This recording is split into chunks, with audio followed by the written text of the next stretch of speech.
We are live. You even get a little notice. Good. Yeah. It Much says, better. well, you are live. Yeah. Let's see. Somebody check it over on Facebook. Just got to pop. I just saw something. Okay, we are. Yeah, something happens. We're on YouTube's. And nobody cares. We're on Back to the Future. Everybody cares. Everybody cares. It's a caring place. It's a caring space. Do you guys have any other stories besides the ones that are listed here? There's plenty. Talk Okay. about our toys if you want, but that's fine. Oh, you didn't see I don't- this. What? What's that? What do you think? Another mic. Yeah, you didn't see. But I I said- see this. Oh god, it's huge. Oh, is that the M1 iPad? Yep. It's huge. The big one. I stuck with the 11. There's the 11. Yep. That's Okay. is the 11-inch and M1 also? It sure is.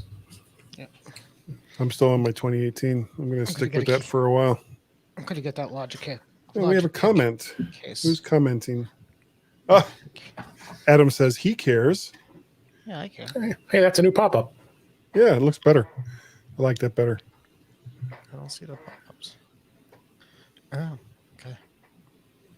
What time is it? Ooh, it's about time to get started. All right. So we go solo. I'm on a Go roll. with that. Time to go solo. Solo!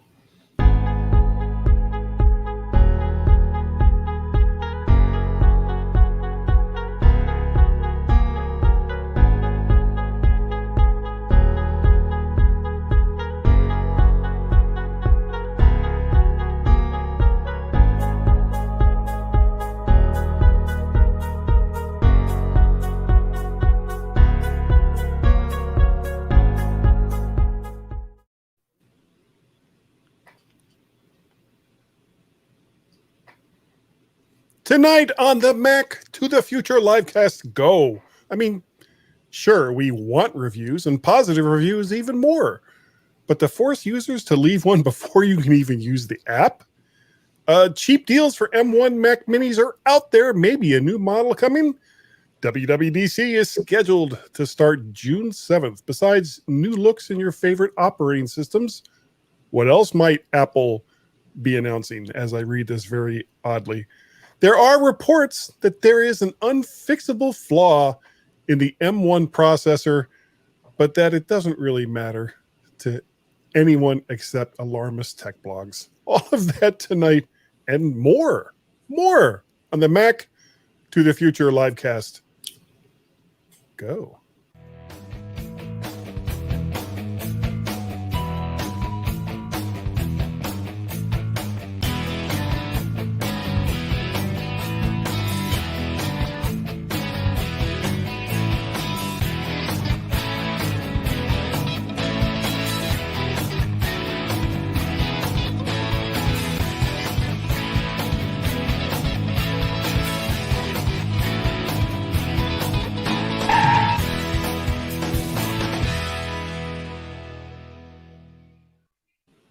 Good evening. I am Guy Searle, one of your humble hosts of this show. No, I'm not wearing an orange t-shirt tonight.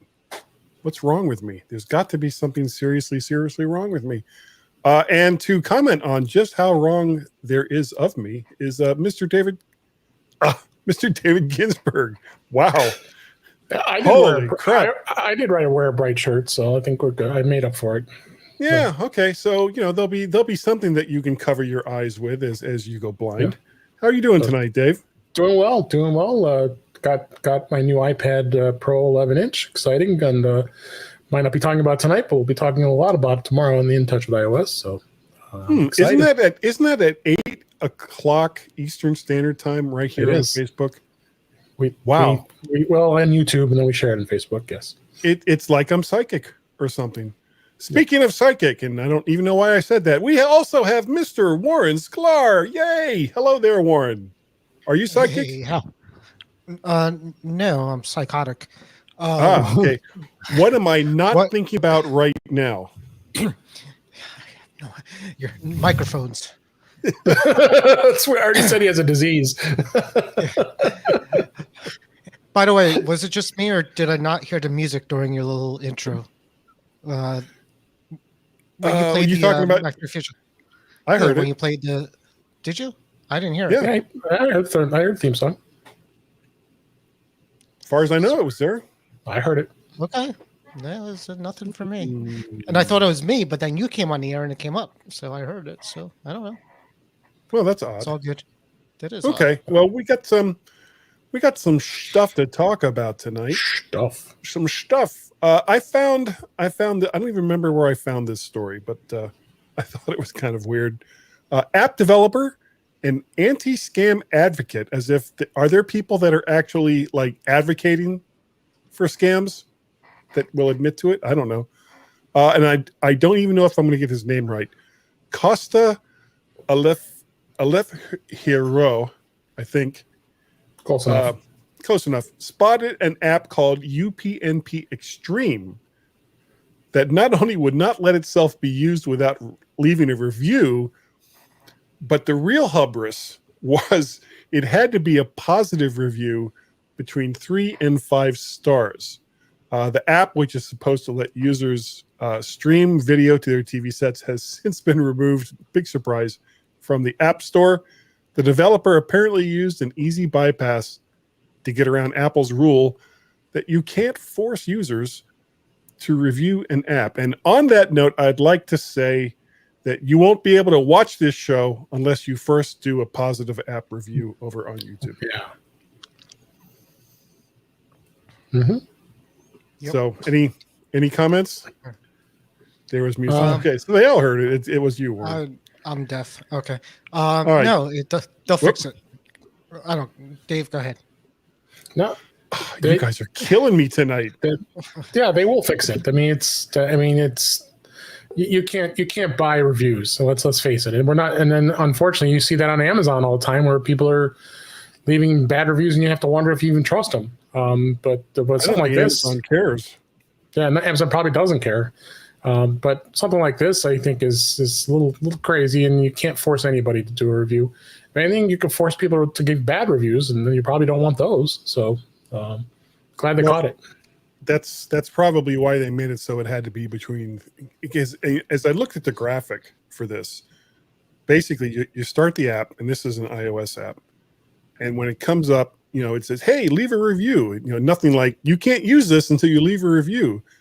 But apparently that box won't go away, and there's 5 stars there. They're all blank, but you have to hit between 3 and 5 to make the dialogue box go away. So, I have to. It was a free app, I think. So I mean, I think if it was a paid app, it would be a lot different. But if it's a free app, it's an easy fix. Swipe out twice. Apple solved it. No, I would solve it just by deleting the app. Yeah. Get rid of the app, and that's your fix. I mean, games and some other apps once in a while will come up with a little message saying enjoying the app, and if you say yes or no, would you like to leave a review? So there's things like that happen, which I actually find annoying too, because I don't know, but I don't mind them asking for reviews, but if it's tied to continuing to play the game or to get special bonus whatever's for the game, I find that to be pretty. Oh, no, you can't solicit. That's the whole thing. You can't solicit. Well, that's not exactly solicitation, because they're basically saying, well, you can keep playing it if you want, but if you want to get this special doodad, or if you want to make it easier to get from point A to point B, then you'll do a review. No, that's solicitation. That's exactly what solicitation is. They're soliciting, something for something. So if they're going to give you something for a review, especially a good one, then they're selling you.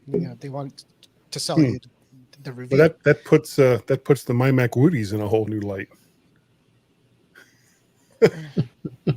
That's and if you don't know what Woodies are, you need to listen to the MyMac.com. You give Woodies even to other. You give Woodies not just to good reviews, but to other people too. But Yeah. You leave a comment, you make a phone call, you do basically anything I have one. in relation to the show, I and have one it from a changed long your time life, ago. didn't it? It's so much so that I don't even know where it is. So. Yeah. See, exactly. Yep. Okay, next up, lots of deals appearing for some deep discounts, $100 or more in some cases, of M1 Mac Minis. Could this mean that there's a new model on the way? And what might be changed in this new model? And we'll start with you, Warren. Yeah. Well, there's always going to be something new. The rumor is it's going to be a M1X, up to 64 gigabytes of RAM, more ports. The rumor that just came out was it's going to have a couple of USB-A ports.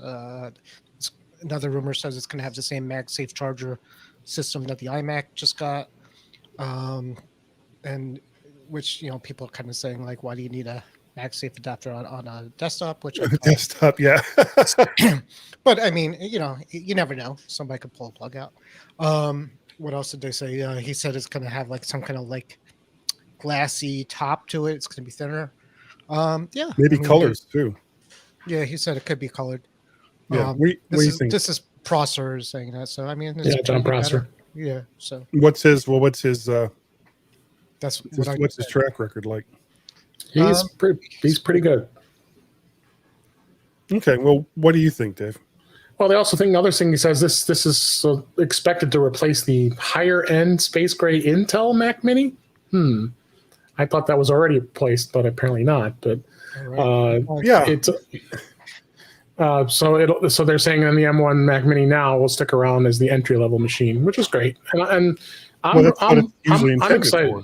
Yeah, and I'm excited to see this because the Mac Mini, if we do recall, many years was ignored. I think the 2014 model stayed out for what, 4 or 5 years before anything was changed. So and now they're realizing that the Mac Mini is a good entry level, getting some love and get some love. We all, well, at least you and I own one, and I really like it. I think it's a good machine. And then being able to have 64 gigs of RAM, that's interesting because they all were, they maxed out the current M1s to only 16. So this could be a little more of a power machine. Then you don't have to jump into an iMac or a Mac Pro for that matter.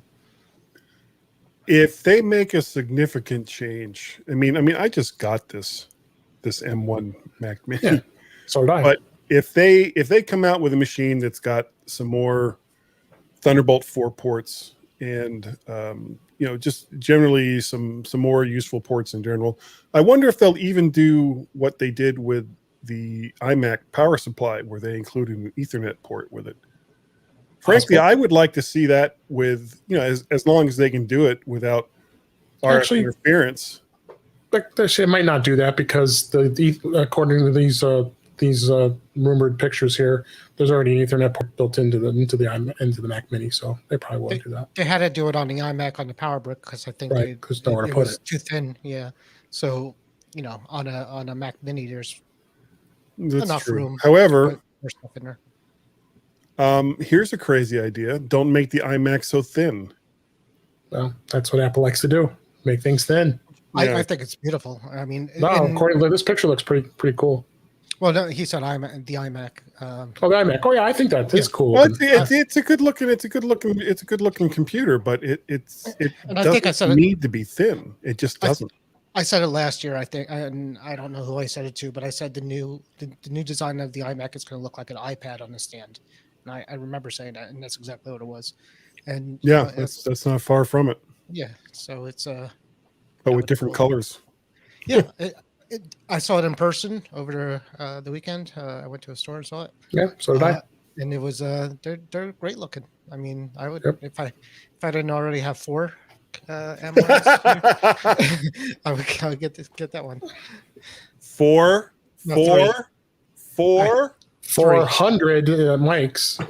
I have 3 right now. I have 3 M1 devices. I have the Pad, the Mini, and the Air. I'm all M1'd out. I thought you were talking about iPads in general. I've got a 1st gen, a 3rd gen, and the 2018, and I just don't know what to do with the older ones? I guess just turn them in for recycling. I don't know what to do with the new one. Why did you buy it? I don't, because it's pretty. And it was his birthday. And it was His my birthday. birthday. It was his birthday. Tomorrow, as soon as the coming up. official one. Yep. WWDC 2021 is coming up, along with a look at all the new pieces of the various operating systems Apple has. This might also be a launch point for the new 14 or 16, possibly both inch MacBook Pros. Speculations on these laptops showing up at what is supposed to be a developer conference is also filled with guesses about whether or not Apple will release a new version of the M series processor. I guess, there's what I've been reading about the next gen M series processor is basically it's going to have more cores, and both in graphics and in main cores. And that's about the extent of it. I mean, what else can you really do? You can add some RAM to it, but frankly, at this stage of the game for development of this chip, it doesn't really need more than the 16 it already has.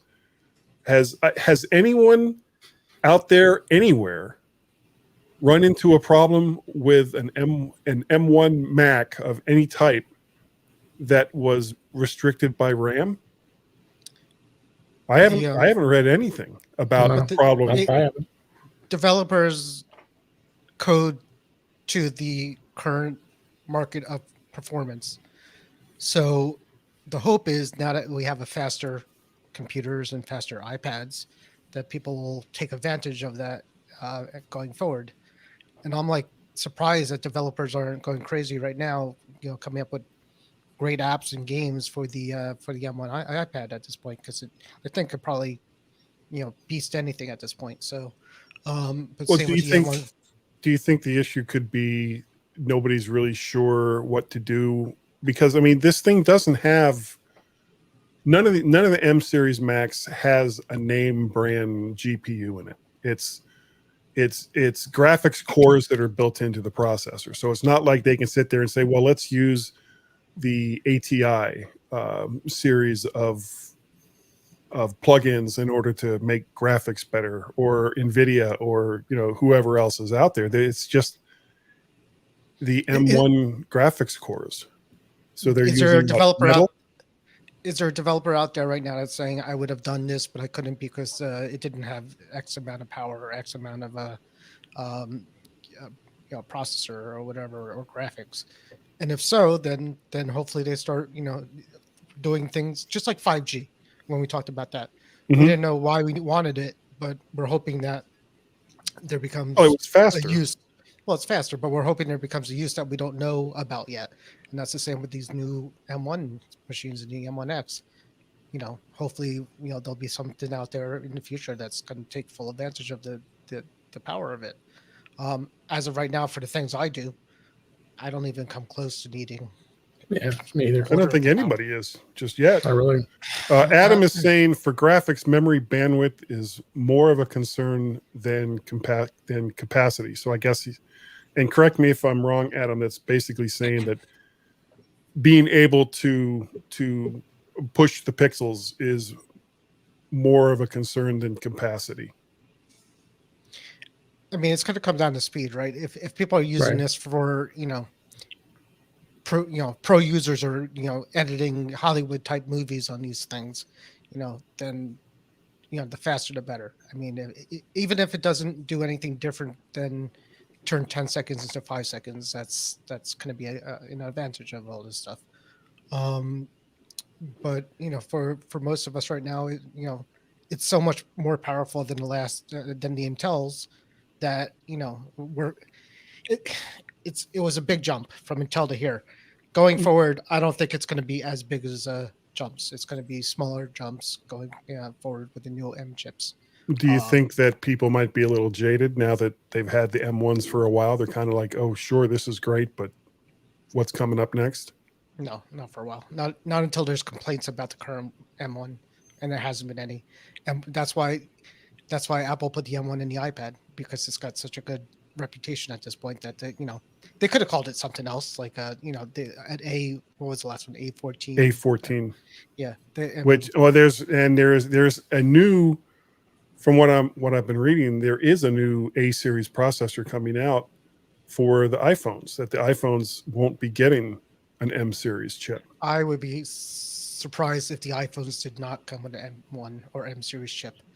That would be the next generation. I would bet the next generation is going to be an M something chip on an iPhone, because the name now is out there. People know what the M1 is more than they know what an A whatever it is at this point, because it's been in the news. People are talking about it. It's new news. I mean, maybe at one point the A chip was the thing, but this is a thing. And if you put so maybe if it is basically, it is going to be the equivalent of an A15, but it just has a different marketing name. Exactly, I think so. Or yeah, I mean M1Z or something. They'll just call it. I just right, or M1M, like for M1 Mobile, or MM something.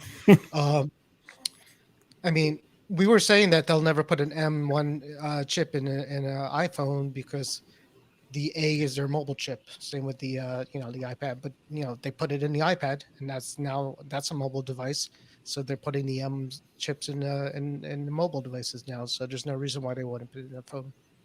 Okay, well, I still maintain that I mean, this is the start. This is the start of them moving iPad OS and Mac OS closer together. I hope so. That's why I got this. Where it's the same operating system. It's just one's on a touchpad, the other one's on a more traditional desktop-ish. You think metaphor computer? Do you think we'll find out more about that at WWDC? Do you think we're going to see big changes? I don't know if they would do something like that this year, because they haven't. I think that their main focus right now, at least as far as the Mac goes, is to finish the transition from Intel to the M series chips, and whether these machines coming up are M1s or M1Xs or M2s or whatever it is they're going to call it. I think Apple, as quickly as they possibly can, want to transition all of the Macs away from Intel. I don't think we're going to see another Intel-based Mac that comes out. The question is, do you think next month we're going to see iPad OS closer to Mac OS? Yeah, I think that there'll be some changes to it. But I mean, they've already made some pretty big leaps in both arenas, where you can run iPad OS applications on a Mac, and now the iPad has an M1 processor. There's really not too much that's keeping it from being a mobile Mac, other than the software, the operating system and the software that they both run just aren't ready for it yet. I have there's remote desktop software. I have something called Jump Desktop, which is basically you use it to remote into a computer and see it on the screen. And I've played with putting looking at my Mac from the iPad, and it's awesome. I mean, but again, what's really different than the new iMac compared to an iPad? The iMac is basically an iPad at this point. It's just on a stick, more or less, and the big difference is the operating system. That's what it's not the hardware. It's no longer that we have to adapt software to the hardware on these two machines, because they're becoming the same thing. So at some point, it's going to be like, okay, well, we just need to make it so that each machine is running the same operating system. So at that point, would you just get rid of the iPad? There would be no. The iPad would still be there. That would be the touch-based version of the Mac OS. And I don't know, maybe they would include laptops in that as well. I don't think we'll see touchscreen desktops, because I don't think that works well for anybody. They're not going to have two versions of the Mac OS, one with touch, one without. They won't do. No, it wouldn't be two versions. It would be Yeah, like kind of like what Windows does now. or tried to do and just didn't do it that well. The big difference and the one thing that Microsoft did that was smart when they tried that a second time was they didn't wait for other companies to make the hardware for them. They just went ahead and said, okay, here's the Surface 3, and it's a touch-based computer that you can attach a mouse to and also have your more traditional desktop metaphor. So that was a smart move to make, and there's certainly no reason why Apple couldn't do the same thing. And the software doesn't care what the pointer is, and whether it's your finger or it's a trackpad or a mouse or what have you. The software doesn't care. It just says, oh, okay, you want to open this menu right here, or you want to do this little thing right here, and how that pointer gets there, who cares? If the iMac becomes, if iPad OS becomes so much like Mac OS, then why do you want an iPad OS, or what do you want an iPad for? What would you need it for? It's a much smaller and lighter device than what I would currently use. They would have an iPad-sized Mac and call it iPad. They would have an iPad-sized. What they call it is irrelevant. There would still be something like an iPad. It would just be running a different operating system. Who cares what it's called? It doesn't matter. It would still be a touch-based pad that's running some version of something that looks remarkably like the Mac OS. And the Mac might not even be running the Mac OS anymore. If a tree falls in the wood, if a tree falls in the wood, is it still a tree? If an iPad runs Mac OS, is it still an iPad? It's always a tree. It's just a broken tree. Yeah. Right. Or sad tree. If an iPad runs Mac OS, is it an iPad anymore, or is it a Mac? That's my question. It's a computer. What's a computer? Exactly. Yeah, I hated that commercial, by the way. I really, really did. Yeah, what's a computer? Yeah, what's a computer? It's like, shut up. You know what a damn computer is. Adam says Tim Cook has hinted that he thinks the Mac is too insecure. There may be some infighting over whether any Apple OS will provide, I'm guessing that's what he means here, will provide root access. Yep. This like what the problem, the problem is kind of what we've been talking about, where the Mac OS and iPad OS basically go away, and there is some other version, some other operating system that runs on both devices. And whether or not that device will have root access that other software can take advantage of.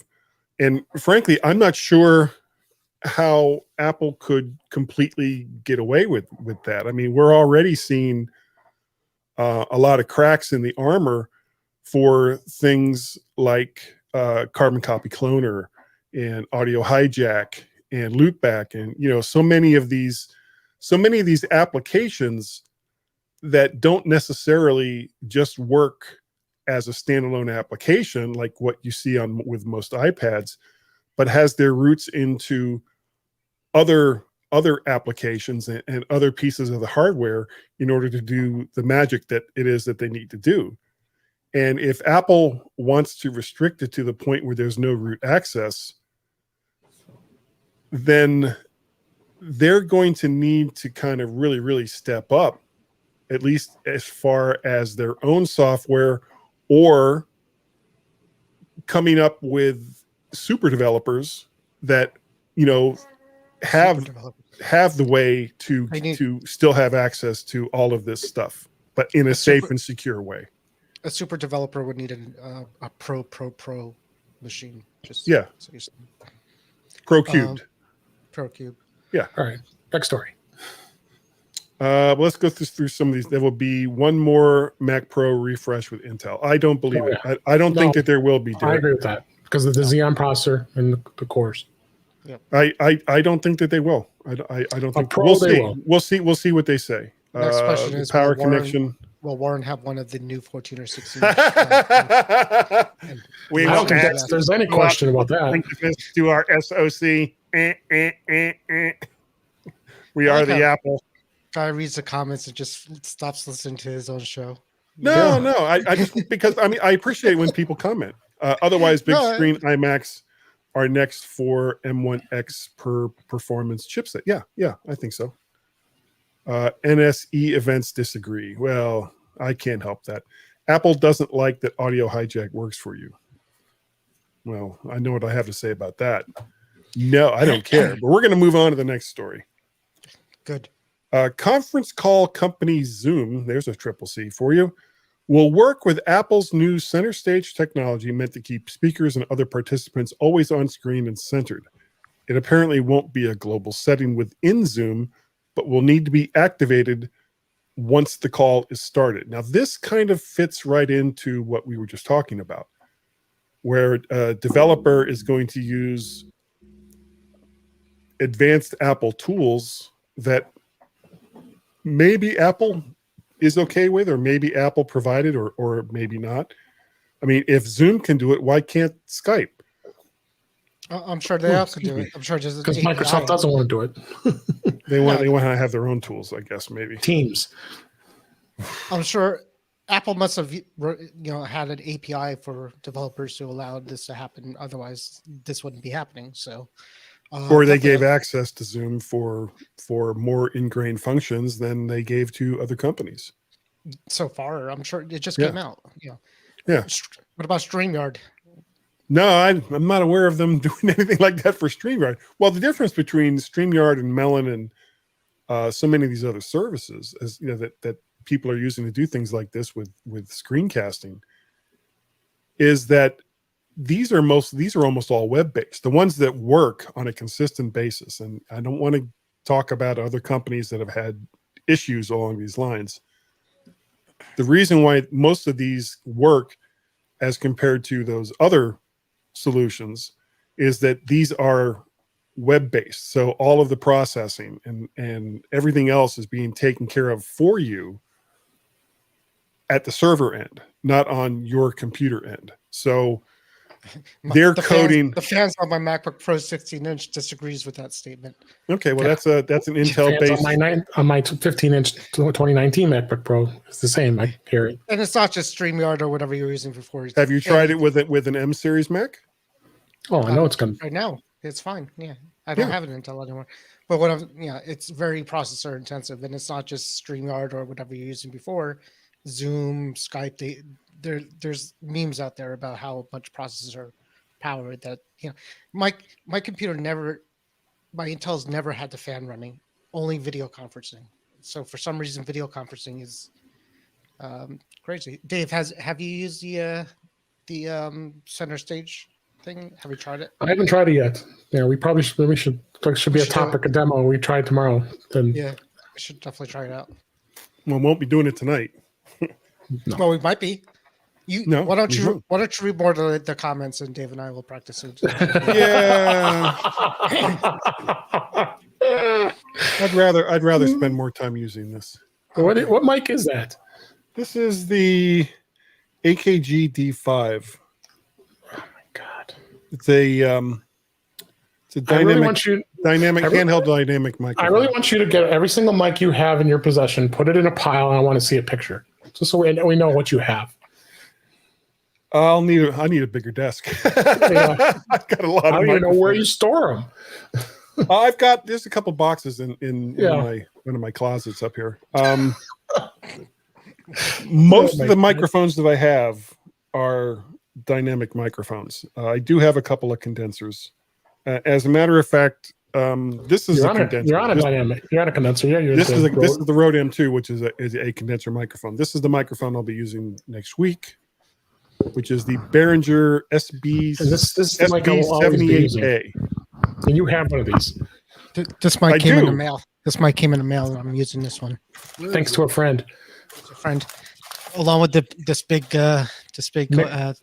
Yeah, this is the reason why I'm stuck out here in the dining room, because it works so well. It won't fit in the other rooms. I have to stay out here. So. I've got it here someplace. I still have my Heil. I still have this SM7B that I've barely used since I got it. It's a sickness. It really is. All right, last story for the evening before I get even more distracted. We could just change this to the guy reads comments and talks about microphone show. Yeah. There's a flaw. In touch with microphones. There's a new podcast for you. There's something seriously wrong with that statement. Inside guy's head. No, nobody wants that. Nobody wants that. There's a flaw in the M1 that can't be fixed through software or firmware, but other than people trying to make headlines, seems to have no way to actually exploit it or use it to harm end users. However, on the face of it, it does sound bad. It allows apps to communicate with each other outside of Apple's control or even their knowledge. And according to the researcher who found it, he says that, and this is why it's not that big of a deal, apparently, covert channels can't leak data from uncooperative apps or systems. Covert channels are completely useless unless your system is already compromised. So basically what this means is, if there was an app that was trying to use this to gather information from another app, say like 1Password or something like that, it couldn't do it because 1Password would basically look at it and go, what do you want from me? No, you can't have Jack. Get out of here. And as far as if your system is already compromised through malware, then the worst that could happen is if there was one or more pieces of malware, they could talk to one another for whatever good that does. So does somebody malware you? It's mal or malware is what it really should be. Yeah. I think this is all just malware is what I wear in the mall. Go ahead. I'm sorry. This is all speculation, all nonsense. Like it says, it's a waste of time and waste of tech blogs resources. But these tech bloggers have they got to have something to talk about. They have something to write about. So and they'll take something different take, but I'll tell you mine. Go ahead. No, go ahead. I mean, for a tech headline, but it's important that it gets out there. It's important to, here's the thing: security researchers finding a bug or malware or virus in something before it affects like the northeastern pipelines, it's a good thing because that's exactly what you don't want to happen. So every time you see a story, whether it's Windows or Android or Apple, that says security researcher discovered a bug that could potentially, take that as a good thing because no software is going to be perfect. Right. Everything's going to have a bug. Everything's going to have a security hole. It's never going to be perfect. And smart people are out there, figuring this. Well, except my live cast. My live casts are perfect. It has this is a big virus, is what it is. That's right. This week in microphone viruses. That's right. Oh my! Don't even kid. Don't even kid about that. The .Searle.Mike virus variant B is what. Adam Winnicor also says it's part of a hypervisor subset. It will not work within a VM. I have no idea what that means. He was talking about. Well, he's talking about the thing we were just talking about, the flaw. Oh, okay. Yeah. This will not be the hardware flaw. Right. Yeah. There's ones in the Intel chip that they couldn't fix either, so it happens. Yeah. And he says here, while it alone is not a security problem, it could combine with another currently unknown flaw. Well, sure. The point is, what is that? Until it happens, we don't know. The point is, Apple learns by doing, and Apple learns by their mistakes, and everybody does. And this is good. This is a good thing. All right. Well, that is all I have for this evening, unless either one of you have something. Plenty. Are you good? All right. Sure. Mr. Ginsburg, how can people get a hold of you? You can get a hold of me at In Touch with iOS at intouchwithios.com. Thank you, Guy, for being on the show last week. I had a lot of good positive comments. Everybody enjoyed the show. In spite of me. In spite of you, but with you as well. And then you go to intouchwithios.com. Warren will be back. He's back from Vegas, baby. And Jeff Gammett will be back on the show. And you also can find me on the Mac Show on Fridays on the British Tech Network most of the time. And Mac Voices Live on Tuesday nights on YouTube with Chuck Joyner and crew. And we missed you guys. And you can find me on Twitter at DaveD65. Thank you. Okay, Warren. You won't find me in Vegas because I'm not there. Cause Well, you were there. All my money was there. It's still there. But yeah, I'll be on the show tomorrow. We missed last week. I'm happy to be back. I see we have a Mr. Gamut lined up again, possibly, which is And fun. he may or may not be wearing pants. And he may scream underpants a few times during the At least recording. once or twice. So you could do that. Obviously, you're watching me now, or a few of you, or one of you might be. So I'm on this show, and then that's once in a while. If the wife is sleeping and I have nothing else to do, I'll go on Chuck's show. He did say in the chat that you could come in and out whenever you want. So I'm a little bit more, I'm kind of joy because sometimes The marathons. This is a serious thing, but like 8:00 is just Eastern time. Is just bad time to start a podcast on Wednesday or Tuesday. But if I could come in a little bit later, it would be different. So maybe I'll do that. Well, he's brought other people in later before. Yep. Yeah. Like Schmitz came late. Yeah. Yep. Okay. If you'd like to get hold of me, my email address is guy@mymac.com. Twitter address is MacPettit and or VertShark. VertShark.com is the website. VertShark over there on the tubes of you to see all of the audios or all of the videos that may or may not be coming your way. What else? There's, of course, the Chuck's Mac Voices show on Tuesday nights at 8 p.m. I'm usually there most Tuesday nights. I wasn't there last night. As well as the mymac.com podcast. We are coming up on I think we're almost up to, well, we just hit show 850. And 885 will be our 600th show. So in about 30 shows or so, we'll have done our 600th show together. I'm so old. Thank you all so very, very much. We really appreciate the fact that you have come here tonight to join the madness. And hopefully, number one, make sure you go over and watch In Touch with iOS tomorrow night. You guys are doing that live, right? Yes. As well as showing it later for after it's recorded. So make sure you catch that. Catch Chuck's show, Mac Voices, on Tuesday nights at 8 p.m. Eastern Standard Time.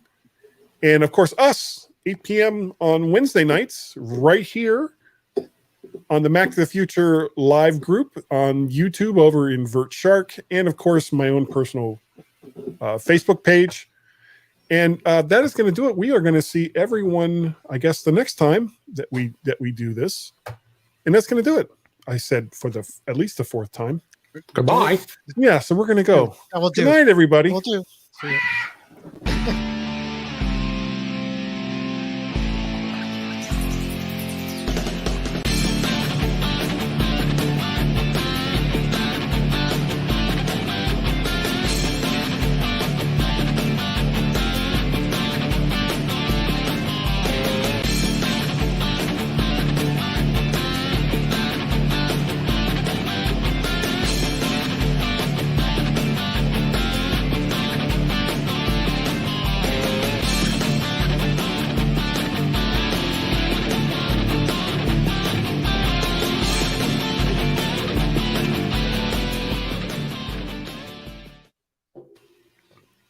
Oh, there we are. We're back. I'm old now. I'm turning. I'm joining the 50 club. Oh, 50. 50. It sounds like a bad number. I don't know. Well, I got almost 11 years on you. I'm going to be 61. This year. I got 6 years on you. Still, I mean, I remember my 50s. You're a whippersnapper. I felt a lot younger. Prior 49 prior to being 50. 49 sounds a lot better. For me, you know what the hard birthday for me was? 30. For 30. some reason, that one was really, really tough. Uh-huh. But 50, I was kind of like, okay, it's 50. Even when I hit 60, it was the same kind of thing. It's like, I don't care. So we'll see. Of course, my my 80th and 90th birthday, I'll just be more like, where's my pudding? But I won't care. And your walker. And my walker, yeah. Get those damn tennis balls onto my walker. What is wrong with you people? Yeah, I'm not going to theme parks anymore. I'll just break my hip. All right, guys. I'm going to end the broadcast. Hold on. Goodbye.